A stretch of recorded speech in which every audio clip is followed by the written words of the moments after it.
Hi there. Um, Going a little bit more into New York's new extreme abortion law.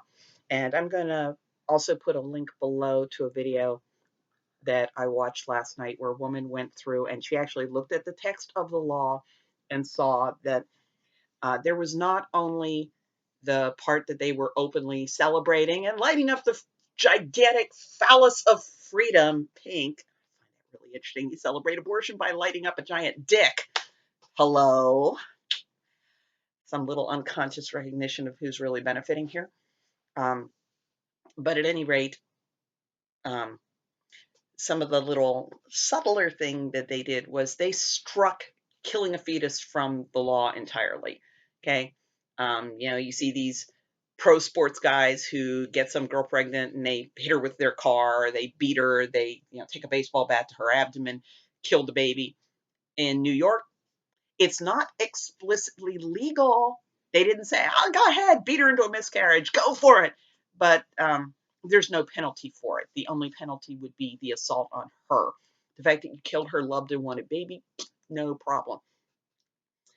And another aspect of that is pretty much from now on, uh, any woman who kills her baby after it's born and throws it in the dumpster or leaves it in the toilet at McDonald's can claim, "Well, I was just self-inducing an abortion. It's not my fault. I botched it." And she probably would be able to slide through. We're gonna have to see if a lawyer latches onto that or whether lawyers are that daring. But at any rate, I want to go back to 1970 when New York once again led the country in yay, abortion! Woohoo! We're the abortioniest state in the country. Um, they passed a law that went into effect in the summer of 1970 that allowed abortion on demand in outpatient facilities, which at the time was pretty shocking. Okay, in California, when they legalized abortion, you had to do it in a hospital. You needed to take some medical responsibility for what happened to your patient. It wasn't a free for all like it was in New York. So New York, up to 24 weeks, abortion on demand, outpatient, have at it. And I'll go into a little bit later some of the cost that women paid for that. But right now, I want to look at who came flocking to New York. And I'm going to give you the example of this fellow named Jesse Ketchum. Now, Jesse Ketchum was already kind of an okay guy. Yeah, Jesse's our boy as far as the abortion rights movement was concerned because he did abortions. And frankly, just like today, people were referring to Kermit Gosnell, perfectly reputable clinics sending women to this guy. Um, the criteria for we're going to trust him with women's lives is he will take the instruments in his hand and do the abortion, and that's all we need to know about him. And that was the case with Jesse Ketchum, too. He would take the instruments in his hand and do the abortions. So, clergy consultation services, which had formed expressly for the purpose of sending women to abortionists, frankly, um, they were thinking it in terms of helping these women get help. But I look at it more as a marketing tool for the abortionists, especially if you look at some of the people they were sending these women to. One of them was Jesse Ketchum, and he was in Ypsilanti, Michigan. And, he had a legitimate, if somewhat lawsuit prone, medical practice. Um, and he also, I do not know why he did the abortions in a motel room instead of in his office. Most doctors at the time, when they were doing illegal abortions, they would take the woman in through the back alley. That's where the term back alley abortion came from. When the abortion was done in the back alley, it said she came in through the back alley. And even that seems a little needlessly cloak and dagger. Seems like you'd attract a lot less attention if you let her in the front door and pretended she was there for something legitimate. And, go ahead and fake your medical records, pretend you're doing something legitimate. But I guess the idea was, if she dies, you want to have her in a motel room and not in your office. Maybe. I don't know. Jesse Ketchum's dead, so I can't ask him. But at any rate, evidently he kept his nose fairly clean because even though he was arrested 3 times for doing criminal abortions, there were no maternal deaths linked to him in Michigan. So, but getting arrested is no fun. So when New York rolled out the red carpet, Ketchum went. And somebody actually referred to him as a carpetbagger later. Um, but at any rate, he shuffled off to Buffalo in the summer of 1970, and he set up shop in a motel suite because that's where he was comfortable. And, that was perfectly legit. Go ahead, motel room, good enough. You're a doctor, you have medical instruments, you do abortions, you're our buddy. Um, and it must have seemed like the promised land to him. I mean, safety standards completely went out the window. Um, Doctors were doing, at the time, was very, very popular in the second trimester to do saline abortions. And the world already knew these were dangerous. There were, after World War II, saline abortions became very popular in Japan, but a lot of women died or suffered really catastrophic injuries from this. And two Japanese doctors, Takashi Wagatsuma and Yukio Manabe, really, really tried to get the Western doctors to listen to them and say, just do not do this. You're going to be killing your patients. But of course, um, you know, baby's dead, good enough. That's the reality. And if you're pro-choice and you don't believe it, you need to look a little closer because that's the standard. Baby's dead, good enough. And I mean, we saw that with Kermit Gosnell, where nobody'd investigate. People would refer women to him because if you sent a woman there, the baby died, and sometimes she died too. But who's going to be picky? All surgery has risks. Um, yeah, when you've got cats roaming around, crapping on the floor, it's probably a little bit riskier. But let's not look too closely at that, shall we? We don't want to look too closely. Um, so at any rate, it was anything goes. So even though these two Japanese doctors were just pounding the daylights out of this is dangerous, this is dangerous, this is dangerous, don't do it. And if you're going to insist on doing it, you better have that woman in a hospital. You better be monitoring her carefully. You better be ready for all of these complications because this is a concentrated salt solution, okay? Pickling brine, let's pickle that baby. And you get a concentrated salt solution in your bloodstream, it is not going to do nice things to you. I mean, the whole point is that this stuff kills the baby. It's not going to do you a favor if it gets into your bloodstream. But these doctors were just, taking these big old cardiac syringes, pull out a bunch of amniotic fluid, shove a bunch of this pickling brine in and send her home and, she'll expel the dead baby. I got my money, no problem.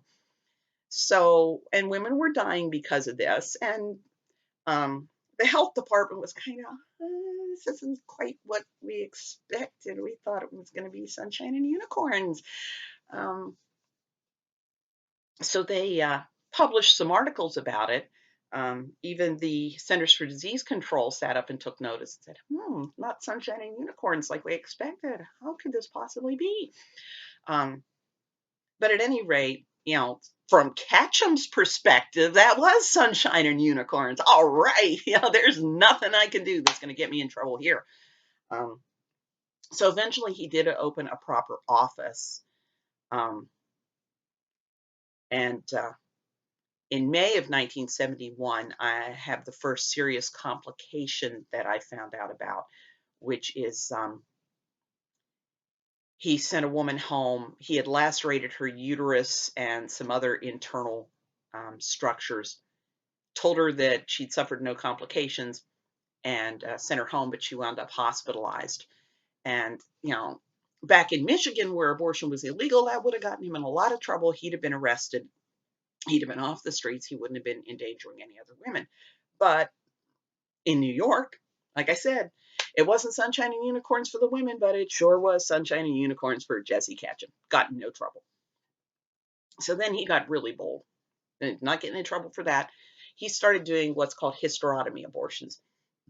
And these aren't done anymore because they're major surgery and there's far easier, safer ways to make sure that you get a dead baby than doing this.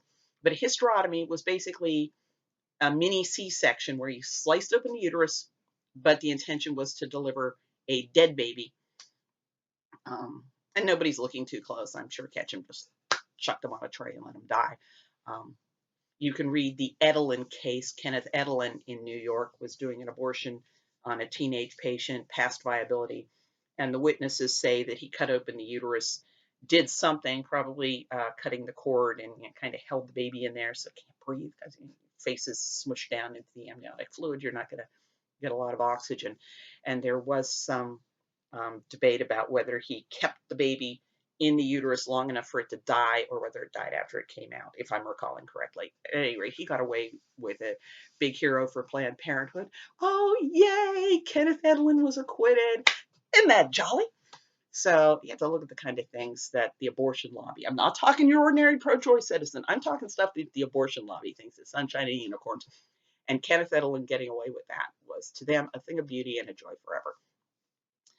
But at any rate, Ketchum did a modification to hysterotomy, which, I mean, I got to give him credit. This was an improvement over going in through the abdomen, cutting through the skin, the fat, the fascia, the all those layers. He just went up vaginally, and he, cut a hole in the vagina so that he can get up past the cervix, cut a hole in the uterus, pull the baby out to die.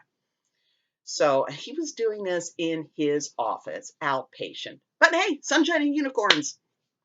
We don't want to restrict what these doctors do. We want to trust them. We totally trust doctors. Gotta trust them, right? He does abortion, so he would never do a terrible, horrible, no good, very bad thing. He's one of us. So he's doing these in his office. And he started to capture a little bit more attention because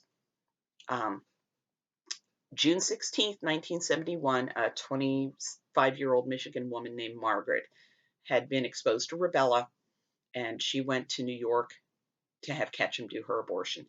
And I don't know whether she knew him already from Ypsilanti or whether it was just clergy consultation services that sent her there. But so Ketchum started the hysterotomy at 10:30 in the morning, and then he left her pretty much unattended. And at 2 o'clock in the afternoon, Margaret's boyfriend came and found her unresponsive, and he's begging Ketchum and his staff to please do something. She looks dead, do something. So, okay, we'll call an ambulance. They came over, took her literally across the street. There was a hospital across the street. Ketchum could have sent her there if he'd have been paying any attention, but he didn't. And she was pronounced dead. No surprise. She had bled to death. Ketchum had cut the hole in her vagina like he intended to do, and cut the hole in her uterus, and evidently cut into her cervix, but he only sutured her vagina. He didn't stitch the hole in her uterus shut. So surprise, surprise, surprise, she bled to death. Now, back in Neanderthal, Michigan, where you weren't allowed to do this sort of thing, he'd have been charged with homicide. Period, paragraph. And actually, the boyfriend would have been charged too. Guess who else benefited from legalization? Okay, woman's just as dead, but the abortionist and the boyfriend aren't in trouble anymore. Well, actually, it turned out Ketchum did get in trouble. He was charged with criminally negligent homicide because of how appalling this malpractice is. You cut a hole in her uterus and then you don't bother sewing it shut. Okay, this is a little beyond the pale. This is not a nice thing to do. But he was out on bail and left perfectly free to continue practicing abortion. And even before the case went to trial, a 37-year-old woman from Ohio, 14 weeks pregnant, came to him for an abortion. She went into shock. Apparently, Ketchum did learn something from killing Margaret, which is that he didn't just let Carol lay there and bleed to death. She did get taken to a hospital, but she died before they could even finish assessing her injuries. She left 4 children motherless, and the autopsy found, true to his form, how he did abortions, he cut open her cervix and uterus to get the baby out, but he also cut an artery. And he put in some sutures, but he sewed her cervix shut. So you're not seeing any blood. Hey, out of sight, out of mind, no problem. Everything's hunky-dory here. Sunshine and unicorns. So she bled to death. And it was only 6 days after he killed Carol that he was convicted for Margaret's death. Now, he tried to leverage Roe versus Wade. There were quite a few abortionists who successfully used Roe versus Wade to say that retroactively the abortions they'd done that killed these women had been legal, because the state had no right to criminalize what they were doing, and they were successful. But that didn't work for Ketchum. Um, but he spent less than a year in jail, as opposed to spending a long, long time in jail for a murder conviction. Um, Relocated to Florida, managed to get himself into some trouble there, but nothing quite as spectacular. But we're looking at, this is what happens, and this kind of person you attract when you're like, oh, we can totally trust these guys. They do abortions. What could they possibly, what ill motives could they possibly have? And Ketchum isn't the only doctor who had a pretty clean record before legalization. Yeah, he was kind of quacky, but he wasn't taking ridiculous chances and killing his patients. He's one of 3 that I know of who were criminal abortionists, hadn't killed anybody, and then after legalization, sunshine and unicorns, let's start taking ridiculous chances, and killed 2 patients. Um, Now, Ketchum is not an abortion rights hero. He did not get a glowing obituary from the abortion rights movement when he died. But Milan Vuj did. Yay! He was a Serbian who'd come to America, and he just took up doing abortions. And, I can't attest to his motives. Bernard Nathanson said that, I can't remember if he got sent by clergy consultation services or what. Probably they actually decided to take a look at Ketchum, at Vooch, and see if he was being quacky. And Nathanson said that, this guy's kind of questionable, but hey, he does abortions good enough. And Vooch had deliberately been doing abortions openly in order to get arrested so that he could challenge the Washington, D.C. abortion law. And he was successful, and they let him go to practice without let or hindrance. And he went on to kill a teenage girl and a young woman in her 20s with some pretty serious quackery. And what's astonishing is a reporter won an award for his investigation of how quacktastic Vooch's practice was, but he still got glowing obituaries when he died because he challenged the DC abortion law. Once an abortion law falls and these doctors are allowed to do whatever they want, it's all sunshine and unicorns. The other doctor was Benjamin Munson in South Dakota. This guy had a clean record as a criminal abortionist. Nobody dead that I've ever been able to find out about. But after legalization, um, he was doing incomplete abortions, and 2 women, Linda and Yvonne, died really, really horrible deaths because of um, big chunks of baby that he had left inside them. Um, and this is one where the abortion lobby rushed to his defense. He's a nice guy. He does abortions. That's all we need to know about him. And he was also lionized when he died, as if he was somebody really special. So, but that's, you know,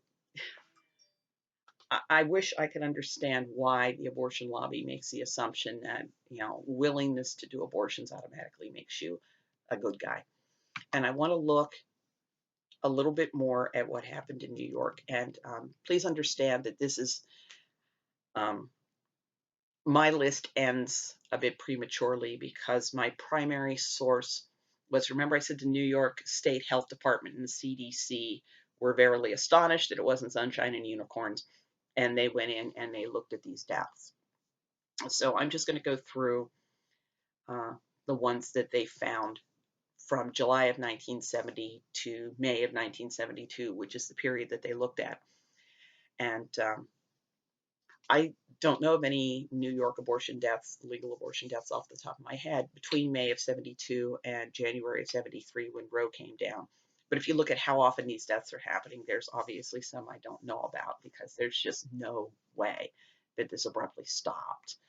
Um, but a woman named Carmen in July of 1970, that salt solution that was supposed to kill the baby got injected straight into her bloodstream. That killed her. Uh, Same month, a young woman named Barbara. Um, her doctor recommended an abortion because she had sickle cell disease, and the abortion triggered a sickle cell crisis that killed her. Another young woman, September of 1970, um, the doctor poked a hole in her uterus but sent her home to Indiana, and she died there. A young woman named Maria in October of 1970, the doctor shoved the fetus through the back of her uterus. And I remember reading the newspaper articles about this case. The doctor shoved the fetus through the back of her uterus, pulling things out, not seeing any fetus. I guess she wasn't pregnant, and sent her home. And of course, she died. Um, Another woman in December of 1970 went into cardiac arrest. January of 71, a pulmonary embolism, which is when stuff that's not supposed to be in your bloodstream is in your bloodstream, gets into your lungs and kills you. January of 71, again, an infection. April of 1971, a young woman went in for an abortion. They did the abortion, sent her home. And, kudos that they were at least doing the lab work. They did the pathology report on what they'd taken out of her uterus, and lo and behold, there was no fetus there. It turned out she had only thought she was pregnant. She wasn't really, and they didn't bother telling her about this. And she committed suicide in grief over the death of her baby. May of 71, a woman was injected for a saline abortion and sent home and bled to death. The next one was June of 71. That was Margaret. Another one, June in 71, went into cardiac arrest. Another one in July of 71 went into cardiac arrest. In August of 71, a woman died of infection. Again, in August of 71, they were injecting the saline for the outpatient abortion and evidently got it into her bloodstream. She went into shock and died. September of 71, another saline injection. She went into cardiac arrest. October of 71, a massive infection. Then there's Carol that we talked about. December of 71, they injected the saline into a woman's bloodstream and killed her. February of 71, another saline abortion. She started vomiting and went into seizures, and she aspirated. She got the stuff she was throwing up, went to her lungs and caused pneumonia that killed her. March of 72, cardiac arrest. April of 72, woman died after the doctor tore holes in her uterus and bowel. May of 72, a woman died of lingering complications. May of 72, a woman was massively overdosed on sedatives, shades of Carmine Mongar. And in May of 72, they somehow managed to get air into a young woman's bloodstream and kill her. Now, I'm not saying that more women died because of legalization than would have died had it remained illegal.